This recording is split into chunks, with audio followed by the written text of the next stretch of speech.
Hipon mga idol. Hipon ng sahog. Pero ang aming gulay ay talbos po ng kalabasang pula. Yan, kasama po yung bunga. Kaunti sipag lang mga idol. Hindi ka nagbili ng ulam. Diyan lang sa aming munting gulayan sa aming bakuran. Pero yung hipon, alam naman natin galing itong dagat. Okay, lang nakuha sa palengke. Yan mga idol, sarap po ng aming ulam. Tapos meron po akong iniinit dito ng laman ng baka. Kailan po yung taba ay mukhang baboy.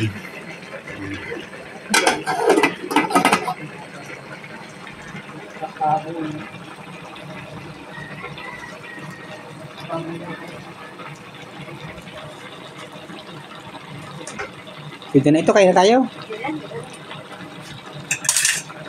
Pangit man ito pag sobrang napakasarap po mga idol ang aming ulam.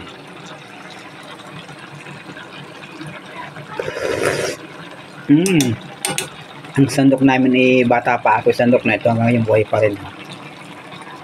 Almost siguro mga na to, 15 years nito dito sa aming Diretso Kitchen. Pero sarap po na luto mga idol. Thank you so much and thank you for watching.